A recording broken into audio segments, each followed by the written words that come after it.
Primeira epístola do apóstolo Paulo, a carta aos Coríntios, seu capítulo de número 1. Enquanto eles vão projetando o verso de número 18, eu quero ler essa leitura, por gentileza.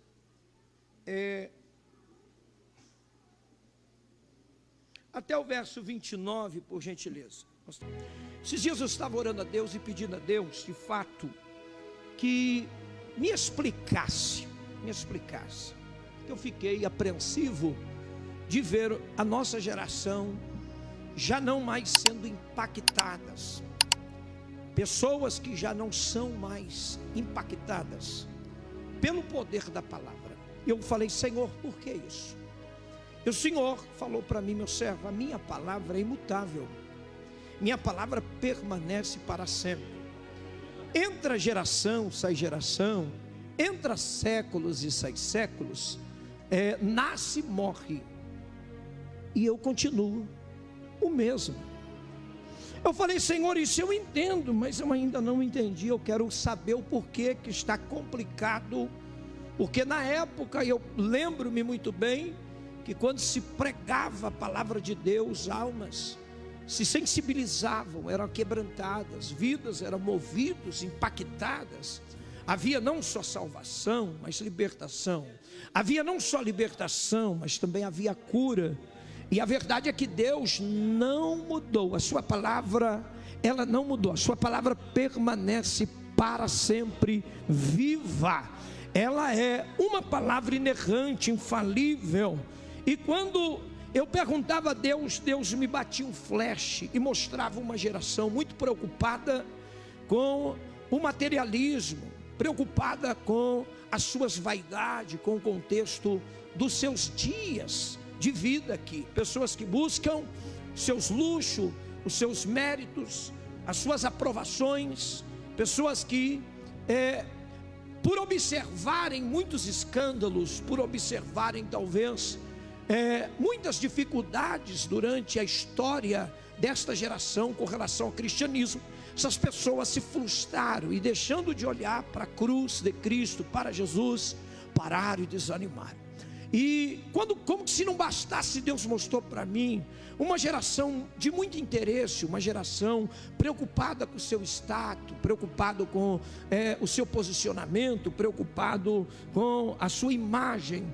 Pessoas, e hoje nós ouvimos o louvor dos jovens que mostrou quantos, tirando selfies felizes, mas que a sua alma, o Facebook, Instagram, redes sociais, mostrando realmente uma farsa, uma aparência de uma geração que está limitada às suas ansiedades, pessoas que estão frustradas, pessoas que estão presas, pessoas que estão em decadência, pessoas que estão vivendo uma vida realmente decepcionável. Uma pessoa que hoje olha para a sua casa, a sua família, olha para os seus filhos, seus sonhos, e tudo que ela vê é algo frustrado, algo que não preenche, não completa, não satisfaz. O homem busca uma satisfação e, infelizmente, a mente do ser humano está tão transtornada com o avanço pós-moderno que o homem já perdeu a sensibilidade, perdeu a carístia, perdeu a eraustia, perdeu realmente a sensibilidade, perdeu essa noção de olhar para uma vida que precisa ser transformada, perdoada, justificada. Muitos entendem que todos pecaram. Hoje o Brasil é rico e o Brasil vive com os melhores e maiores pregadores hoje do mundo. Hoje o Brasil exporta muitos missionários. O Brasil é um dos grandes berços do pentecostalismo, do grande avivamento, da revelação de dons. O Brasil é rico com relação a cantores, compositores, pregadores, eruditos, poliglotas, doutores, teólogos. O Brasil é rico em questão de ferramentas de pessoas, mas nós estamos realmente distante da realidade que nós ouvíamos há alguns anos atrás. E toda vez que eu peço a Deus, Deus fala para mim: meu servo, não há resposta para esta tua pergunta, o porquê que a minha palavra já não é tão poderosa, não porque ela deixou de ser, mas para esta geração. E eu disse: então me explique. O Senhor falou para mim: os sinais escatológicos da minha volta já todos se cumpriram. Eu falei: mas então por que o Senhor não veio arrebatar a igreja? Aí Jesus disse para mim: sabe por que eu não vim arrebatar a igreja? Porque eu estou tendo misericórdia de algumas pessoas que ainda eu acredito que podem se arrepender. Eu estou tendo misericórdia de algumas pessoas que eu acredito que ainda pode posicionar, que pode ainda abrir mão dos seus maus caminhos, das suas más concupiscências e retornarem a mim. Eu ainda estou dando oportunidade. Eu estou com meu sangue para perdoar, estou com a minha palavra para lavar, estou com a minha presença para encher, e ainda eu sou o mesmo. E o Senhor disse para mim: por aumentar a iniquidade, o amor de muitos se esfriaria. E quando eu estava ali nessa conversa com o Espírito Santo, o Deus Todo-Poderoso revelou-me para mim esta palavra em que o apóstolo Paulo, na segunda carta, ou melhor, na primeira epístola aos Coríntios, no seu capítulo 1, uma epístola escrita por volta de 50 depois de Cristo, aonde propriamente dito ela está em uma cidade por nome de Efeso, e ele escreve a favor dos crentes de Corinto. E qual é a maior abrangência dentro desse aspecto do capítulo 1? É que o apóstolo Paulo, ele vem escrevendo, mostrando que a glória, o poder, a unção, a revelação, a misericórdia, o amor, o perdão, a justificação não está em outro fim a não ser na cruz de Cristo. E eu vim aqui hoje pregar, aleluia, que a cruz é loucura para os que se perdem. Eu quero pregar nesta noite subalterno ao tema a loucura da cruz. E para falarmos sobre a loucura da cruz, é necessário olharmos para um pano de fundo. Pastor, que pano de fundo o senhor quer mostrar? É que quando Paulo está escrevendo, Paulo está entendendo que a igreja de Coríntio, por uma inspiração, uma revelação, a igreja de Coríntio, ela está atravessando um momento em que eles ali agora querem brilhar, querem serem melhor. É uma disputa dentro da igreja de Coríntio. E por que nasce isso? Essa disputa, esse desejo de querer ser melhor, esse desejo de querer ser maior, esse desejo de querer ser mais usado, de querer ser o maior profeta, de querer ser o melhor pregador, de querer ser o melhor. Por que está acontecendo isso? Porque a igreja de Coríntio está praticamente dentro de uma mesma visão que a nossa geração. Eles estão vivendo dentro de uma época em que Coríntio é o lugar que tem os maiores filósofos, é o lugar de maiores intelectuais. Quem é que não sabe que Coríntio portava grandes mestres da filosofia, grandes homens que pregavam no Areópago, e quando eles chegavam ali, eles queriam sair como melhor. Eles não pregavam, eles não falavam as suas filosofias simplesmente por falar, eles falavam para serem mais inteligentes do que o outro. Alguém gritava uma filosofia baseada em Aristóteles e Platão, baseada a Sócrates, e ali estava grandes mestres. E Paulo, entendendo que a contaminação daquele povo de Corinto estava entrando dentro das igrejas, quantos e quantos estavam debruçados sobre livros, quantos e quantos olhando para a letra, olhando para o seu nariz e achando que era alguém importante dentro da igreja de Corinto. Foi por isso que Paulo chega a dizer aos crentes de Corinto: vocês estão me envergonhando.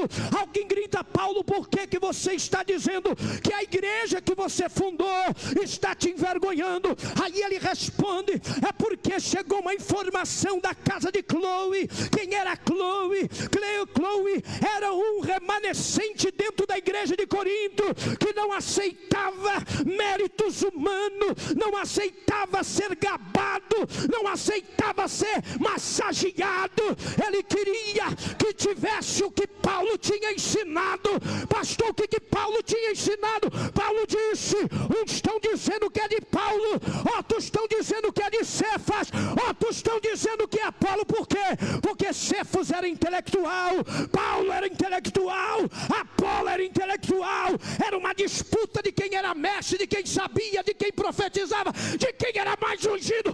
Aí Paulo entra: ninguém é maior do que aquele que foi pendurado na cruz. Levanta a mão, porque a glória é daquele que foi pendurado na cruz.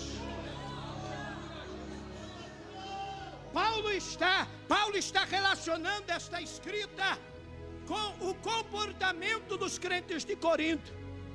Era um tal de querer ser o melhor, nariz em pé, barriga inchada, como quem? Eu sou o melhor orador, porque Corinto era possuidor dos maiores oradores de toda a região. Corinto tinha habilidade na educação, na formação lexográfica, na glossalia.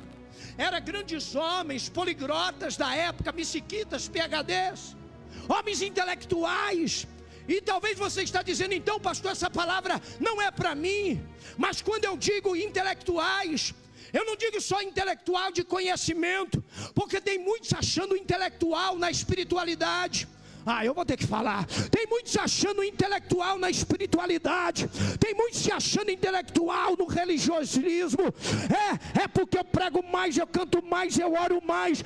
É porque eu não gosto de andar com fulano porque ele é pecador, não gosto de andar com fulano porque ali não presta. Eu sou melhor porque eu oro, eu sou melhor porque eu jejuo, eu sou melhor porque eu pago o preço. Aí Paulo entrou: é nada, rapaz. O efeito dessa transformação é a mensagem da cruz. Fala para alguém: você está bonitinho por causa da mensagem da cruz. Eu vou falar de novo para alguém que não quis dizer nada. Aponta, chacoalha alguém: você está bonitinho por causa da mensagem da cruz. É verdade, você não era nada, era um lixo, era uma escolha. Olha o que Paulo disse: porque ele escolheu as coisas loucas desse mundo para confundir a sábia.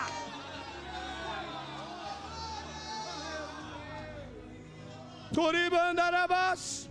Só que eu fiquei preocupado, porque o texto fala que a mensagem da cruz é loucura. E eu quero debruçar em cerca de 5 textos. 1 Coríntios 1:18, a palavra de Deus diz: porque a palavra da cruz é loucura para os que perecem, mas para nós que somos salvos é o poder de Deus. A Bíblia diz, 2 Coríntios capítulo 1, verso 23: mas nós pregamos a Cristo crucificado, escândalo para os judeus e loucura para os gentios. 1 Coríntios 1:24, mas os que são chamados, tanto judeus como gregos, Cristo, poder de Deus e sabedoria de Deus, foi o que chamou tanto judeus como gregos. Quando olhamos para 1 Coríntios capítulo 1, versículo 25, a Bíblia diz: porque a loucura de Deus é mais sábia do que os homens, e a fraqueza de Deus mais forte do que os homens. Quando eu debrucei nesses 25 versículos, eu pude observar cerca de 4 loucuras. A primeira loucura fala da loucura da cruz, que eu quero abordar. A segunda loucura fala a loucura da sabedoria de Deus. A terceira loucura, no verso de número 23, fala da loucura de Deus propriamente em si. E a quarta loucura fala da loucura da fraqueza de Deus. Ora, olhar para estas palavras antropopáticas dá a impressão de um Deus fraco, de um Deus que não tem habilidade, de um Deus que realmente não tem nenhuma postura para trazer a cruz como uma imagem salvadora. Porque quando olhamos para a cruz, nós observamos que para os romanos era o maior canal de tortura. Então, para os romanos, Cristo ser crucificado era reprovação. Cristo jamais poderia ser aceito pelos romanos, porque no entendimento intelectual dos romanos, a cruz era, por sua vez, observe, um lugar de tortura, um lugar de destruir, acabar, envergonhar o réu e ele morrer lentamente. É bem verdade que para os judeus a cruz era, por sua vez, como diz Deuteronômio 21, 23, maldito todo que for pendurado no madeiro. É por isso que os judeus olhavam para a cruz e já dizia: qualquer um que ser pendurado nessa cruz pode desclassificar, porque é maldito. Mas Paulo disse, observe, Paulo disse, enquanto os romanos têm a cruz como tortura, os judeus têm a cruz como um ato de maldição, nós que cremos no sacrifício de Cristo, é poder de Deus. Eu vou falar de novo, porque você faz parte dessa palavra.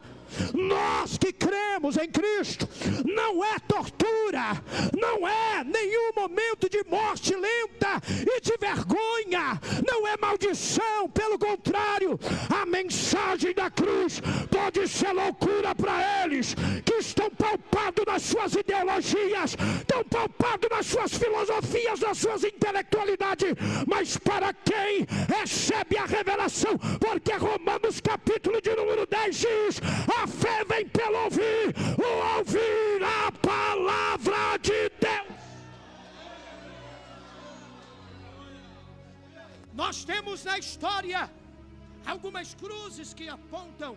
A primeira cruz chamada de cruz missa, a segunda cruz a comissa, a terceira cruz a degussata e a quarta cruz a simples. A primeira cruz é missa. Foi a cruz que escolheram para Jesus. Observe nessa mensagem que a cruz que Jesus carregou, foi chamada de missa. Porém, quando nós olhamos, nós observamos que o estipe que é o travessão, chamado travessão vertical, que só no estipe já tem uma mensagem tremenda. É uma mensagem de um travessão vertical que já ficava preso ou esperando até que o patíbulo chegasse nos ombros, porque o patíbulo era justamente cerca de 40, 50 quilos, pesava aquele patíbulo. Então Jesus carregava o patíbulo, enquanto o estipe estava lá esperando o patíbulo para encaixar um no outro, ou subiria, ou faria um outro jeito de crucificação. Então Jesus, observe, ele quando chega diante do estipe, o travessão vertical, ele já estava dizendo: eu vou ser crucificado, mas esse estipe já tem uma mensagem. Qual é? É aquilo que um dia eu preguei: eu sou o caminho, a verdade, é eu que ligo o homem, é eu que trago a amizade do homem de volta para com o Pai, é eu que trago de volta o relacionamento, é eu que aproximo, eu sou a porta. Se alguém entrar por mim, achará pastagem. Eu sou o pão vivo, eu sou a água viva, eu sou o bom pastor, eu sou a videira verdadeira. Alguém está comigo aqui para dar glória? O patíbulo já era uma outra mensagem. Agora, qual era a mensagem do patíbulo? Dentro de uma madeira que estava exposta de forma horizontal, era Jesus dizendo: quando o patíbulo foi encaixado no íspide, então direi que existe só dois caminhos. Quando eu abrir o braço no patíbulo que eu carrego, por que Jesus não carregou o estipe, mas carregou o patíbulo?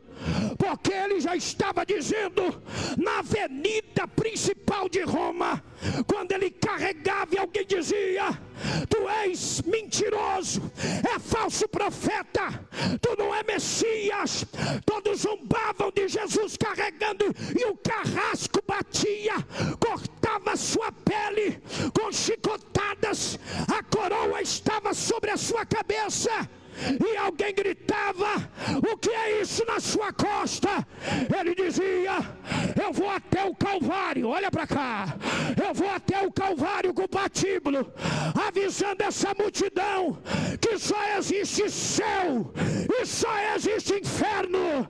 Eu vou para o Calvário dizendo que só existe a verdade, a mentira, só existe o perdão, a justificação. Você não está aqui, tá? Oh glória, é por isso que você está aqui, porque a loucura da cruz já nos perdoou. Aleluia. A loucura da cruz é uma mensagem tremenda, porque lá no Calvário tem 3 cruzes. A cruz da esquerda é a cruz chamada cruz do zombador, o ladrão que zombou, o ladrão que não teve temor, o ladrão que não considerou, entrou na mesma laia de quem crucificava Jesus. A cruz da direita é a cruz que muitos aqui precisam reaver, a cruz de um ladrão, de um pecador arrependido. Eu diria que essa cruz é a cruz do arrependimento. Mas pastor, e a cruz do meio, pastor? Ah, você não está aqui. A cruz do meio era a cruz do amor de Deus. E o desejo de Deus era que seu filho realmente fosse imolado. Se não, vejamos o que diz Filipenses capítulo de número 2. Porque Deus o exaltou soberanamente, que lhe deu um nome. Mas por que ele deu? Porque ele esvaziou, ele sendo igual a Deus, não ficou querendo e brigando para continuar ali. Ele entendeu o plano, esvaziou e disse: eu desço lá. Eu vou no lugar do Jonas, pode deixar. Eu vou no lugar do presbítero Júnior, pode deixar. Eu vou no lugar do pastor Abimael, papai, pode deixar. Eu vou no lugar de alguém que está aqui hoje dizendo: Senhor, e eu? Ele está dizendo: para de se sentir condenado por Satanás. Eu fui pendurado no Calvário para você ser livre.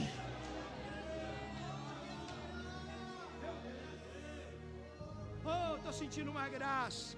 A mensagem da cruz é loucura, porque quem queria aceitar um Cristo que, se fosse hoje, nós estaríamos dizendo: aceite um Cristo que morreu na cadeira elétrica, morreu no paredão de fuzilamento. Esse é o Cristo. Por isso que é loucura, irmão. É loucura porque eles esperavam. Quem é que diz que o Pelé não é um rei? Para muitos é um Deus. O Elvis Presley, para muitos, é um Deus. Quantos tem aí por causa dos seus méritos? Até mesmo os judeus, eles crucificaram Jesus porque o Jesus que veio era diferente do que eles esperavam. Então a cruz se tornou para ele um escândalo. E é sobre isso que Paulo fala. Vai precisar de ter entendimento, porque o Cristo que vocês esperavam, ele não poderia ser assim. O Cristo que vocês queriam, ele te vinha vindo um cavalo branco, montado com a espada, a coroa de rei, proclamando juízo, justiça. Ele devia varrer todos os inimigos de Israel, mas ele não. Ele entrou montado no jumentinho na avenida central de Jerusalém, e alguém gritava: Hosana, Hosana, Hosana, Hosana. É ele que vem, montado no jumentinho. Eles queriam alguém que não morresse numa cruz. Mas Paulo está dizendo: eu sou crucificado, eu estou crucificado com Cristo. Eu já estou crucificado, porque a palavra da cruz é loucura para o que se perde.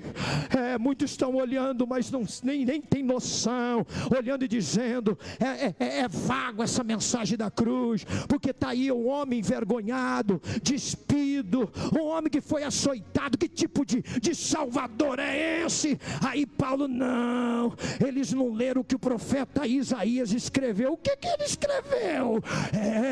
Ele escreveu escreveu: e foi levado como ovelha muda ao matadouro, e não abriu a sua boca. Ele foi pisado, humilhado, oh glória, foi ferido, e pelas suas pisaduras nós fomos sarados. Você está entendendo por que Deus está falando? Porque a mensagem é poderosa. A mensagem expõe a nossa miséria, a cruz expõe. E eu não estou falando da cruz como um madeiro, porque tem muita gente carregando a cruz no crucifixo, carregando a cruz no terço, carregando a cruz dentro do carro, carregando a cruz na camiseta. Mas aquele que está na cruz nunca teve dentro do coração. Eu vou falar isso de novo: a tua cruz não serve para nada se aquele que morreu, porque a cruz só tem valor com aquele que está nela. Quando ela sai, ela é só símbolo, mas quando o Cordeiro está nela, ela é salvação. Aleluia. A cruz só tem valor porque o nosso Cordeiro, o nosso Cristo, o nosso Salvador falou assim: eu pago o pecado. O diabo disse: está condenado, não tem jeito, vão levar para o inferno, é meu, já tirei da mão do Pai, ele não presta mais, não presta mais. Já amarrei no vício, já amarrei na macumba, já amarrei nas coisas erradas, olha aí, não tem mais força. Aí o grandão da Galileia fala: não, não, não, não, não, sai para lá, cabeça rachada. A mensagem da cruz é feita pelo poder da minha obediência. Pastor, você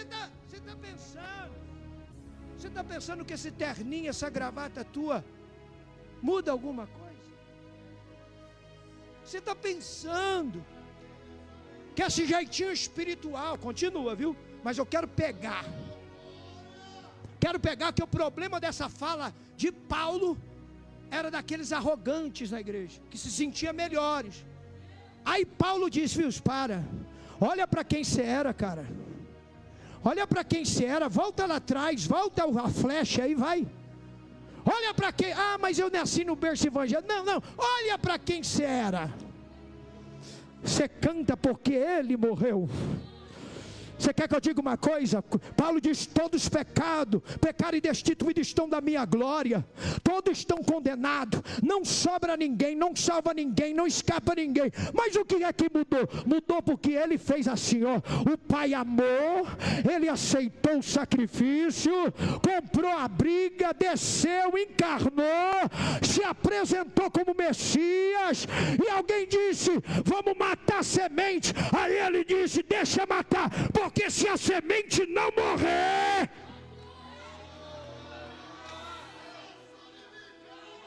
deixa matar a semente.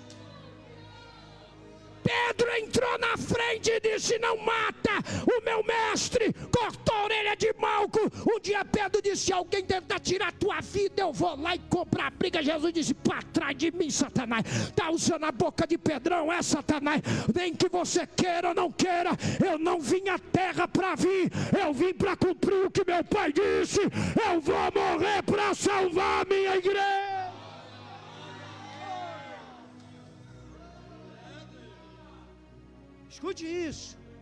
Escute isso.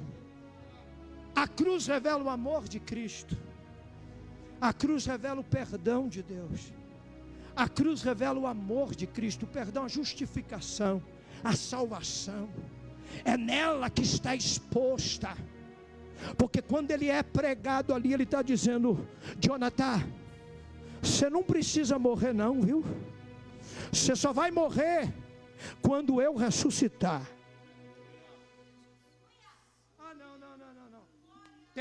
Tem gente que não entendeu. Você só vai morrer depois que eu ressuscitar. Por quê? Porque os que morrerem em mim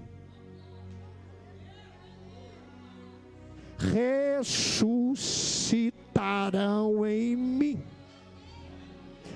Aí Paulo disse: eu estou crucificado Paulo está dizendo, eu também subi na cruz e fui pedido para ser pregado. Eu também estou lá na cruz, eu também estou crucificado, porque para mim o viver é morrer, para mim o morrer é Cristo. Nem a morte, nem a profundidade, nem o demônio, nem a fome, nem a nudez, nem a profundidade poderá me separar desse amor.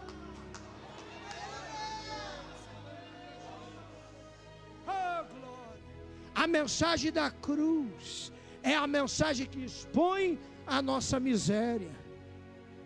Deus fez uma conversa, falou: filho, eu amo o mundo, eu amo eles. E você não é escolhido porque você é bonitinho, alemão, japonês, chinês, angolano, Dayatuba, nasceu em Salto, Paraíba, Bahia, Minas. Não, você não é, não. Para. Você não é porque você é amigo do prefeito também não, viu? Você não é porque você mora lá no condomínio, não vou dar ibope. Não, porque minha casa tem piscina. Não, porque o meu terreno era Christian Dior. Não, é só eu na igreja que tenho gravata chinesa. Só eu que uso perfume francês, importado. Mal sabe que é um chinês puro. É um Cuba virado um saruê bravo. Não, você não está aqui nem foi escolhido por isso. Porque a gente tem essa mania de se achar. A gente às vezes vira até o rosto para alguém, fazendo indiferença. Não, você eu abraço, você não. Por quê? Não, porque eu sou fulano, sou ciclano. Você quer que eu fale uma coisa? Quando Jesus está conversando com o Pai, o texto diz que ele se humilhou. A cruz é sinal não só do amor de Deus, ô Jonas. Não é só sinal do amor de Deus. Porque a cruz para os romanos e para os judeus era loucura. Isso não existe, não. Mas para quem está crendo, estão dizendo assim: é o Messias crucificado. Ele está pagando nossos pecados. Ele está levando a nossa culpa. Ele é aquele que é mediador da nossa salvação. Olha ele aí sendo crucificado. A Bíblia diz que o castigo hoje, a paz que está, era o castigo que ele levou. Então quando não é só o amor, é a humildade. A Bíblia diz que ele foi humilde e obediente, como servo, como homem, obediente morte, e morte de cruz. Humilde, Jesus é humilde. E ser humilde não é ser coitadinho. Porque tem gente que ser humilde é ficar mostrando sapato furado, sapato descolado, a calça rasgada, o terno amassado, a camisa toda esgolorada. Isso é porquice, falta de cuidado. Te arruma, crente. Humildade é o que Jesus fez. Olha aqui, Pai. Eu sei que toda essa glória aqui é minha e sua, porque eu também sou Deus como o Senhor, porque eu sou a sua essência. Eu sei que eu sou glorioso aqui no céu, mas porque o Senhor me comandou uma missão, eu vou descer lá. Parece que eu vejo o pai dizendo: dá licença um pouquinho, dá licença um pouquinho, dá licença um pouquinho. Parece que eu vejo o pai dizendo: filho, fica tranquilo, vai voltar tudo para você. Não, pai, não estou tranquilo, pai. O que me importa é te obedecer. O que me importa é cumprir a tua vontade. O Senhor amou o mundo, não foi, pai? E esse amor está dentro de mim, eu sinto. É por isso que eu vou ser humilde, vou descer, não porque eu não tenho, eu vou descer porque tem alguém que precisa que eu morra. Tem alguém, tem uma humanidade vendida no pecado, e quando eu gritar testelestai, eu vou comprar nação, eu vou comprar tribo, eu vou comprar o sangue de Jesus, pastor. Ele perdoa e limpa a prostituta.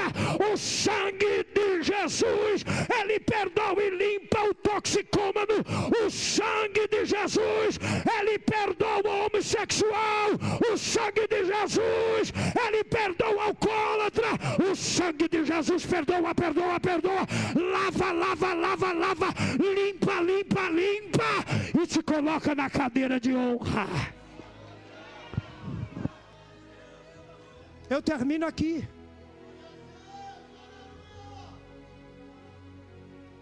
Essa mensagem é para você refletir, não é para voar, é para você começar a olhar para você e parar de barganhar com Deus, parar de ser crente mimado, parar de ser alguém sensível demais. Deus te chamou para olhar para a cruz. Foi lá que o teu perdão, você alcançou o perdão, eu alcancei o perdão. Foi lá que o amor de Cristo nos amou. Foi lá que a graça chegou a nós. Parar de ser sensível demais. Um dia eu estava em casa e alguém pensa assim, não, mas Deus é misericordioso, Deus é... Não, irmão, Deus está revoltado com uma geração de IA. Prega pelo IA, louva pelo IA, compõe pelo IA, faz tudo pela IA.